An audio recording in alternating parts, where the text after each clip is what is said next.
Shalom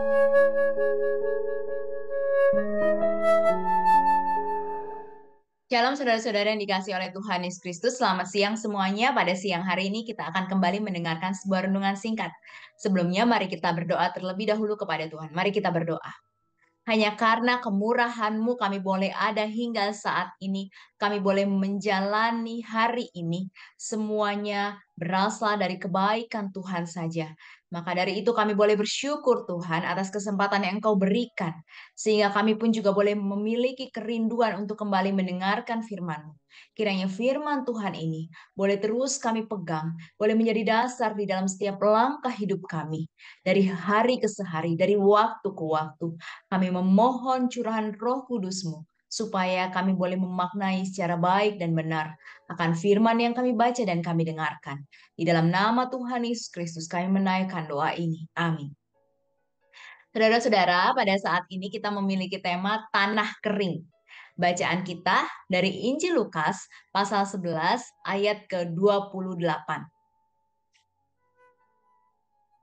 Injil Lukas pasal 11 ayat ke-28 mengatakan, tetapi ia berkata, yang berbahagia ialah mereka yang mendengarkan firman Allah dan yang memeliharanya. Kita ulangi sekali lagi. Injil Lukas pasal 11 ayat ke-28 dikatakan, tetapi ia berkata, yang berbahagia ialah mereka yang mendengarkan firman Allah dan yang memeliharanya. Ya, saudara-saudara, belakangan ini kita merasakan namanya musim kemarau.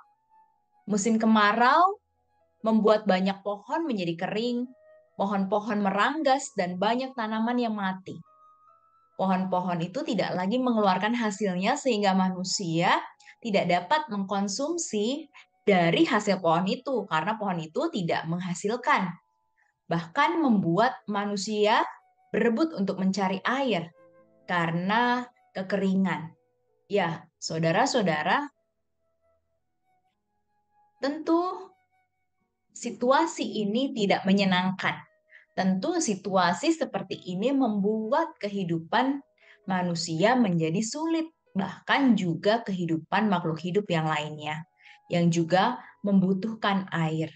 Nah, ada beberapa tipe orang Kristen, saudara-saudara. Orang yang mendalami firman Tuhan dan melakukannya. Yang kedua, orang yang mendalami firman Tuhan, tetapi hanya secara kognitif dan tidak melakukannya.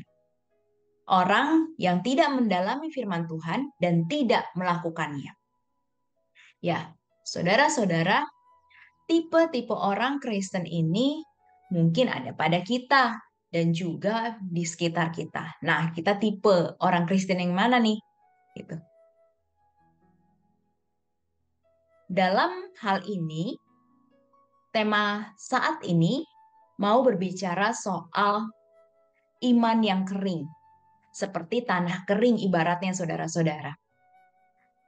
Yakni pribadi yang menolak untuk mendengar dan mendalami firman Tuhan, sehingga tidak ada buah-buah roh yang dihasilkan oleh kehidupan. Ya, saudara-saudara, tentu ketika kita memiliki iman yang kering, ketika kita tidak lagi mendengarkan firman Tuhan, tidak lagi mendalaminya, maka kita pun juga akan kesulitan untuk melakukannya di dalam kehidupan kita. Dan tentunya tidak ada buah roh yang kita hasilkan bagi kehidupan ini. Nah, saudara-saudara, supaya iman kita tidak kering, supaya kita tidak menjadi pribadi seperti tanah kering, jangan pernah tinggalkan Tuhan jika tidak ingin mengalami kematian. Ya, kematian untuk diri sendiri bahkan juga bisa mengakibatkan kematian iman bagi orang-orang di sekitar ketika kita tidak memiliki dampak yang baik untuk orang-orang di sekitar kita. Maka dari itu, kita harus terus hidup dekat dengan Tuhan dan membuka hati untuk dipenuhkan dengan Roh Kudus sehingga kehidupan kita menghasilkan buah yang dapat menjadi berkat bagi orang lain. Kiranya kita boleh terus memiliki kerinduan untuk menjadi berkat untuk orang lain dengan selalu rindu juga mendengar, membaca, dan juga mendalami firman Tuhan. Dan kita boleh berbahagia karena Roh Kudus dapat menuntun hati kita, dapat menuntun pikiran kita untuk kita berlaku sesuai dengan firman Tuhan. Kiranya Tuhan boleh terus menolong dan memampukan kita. Amin.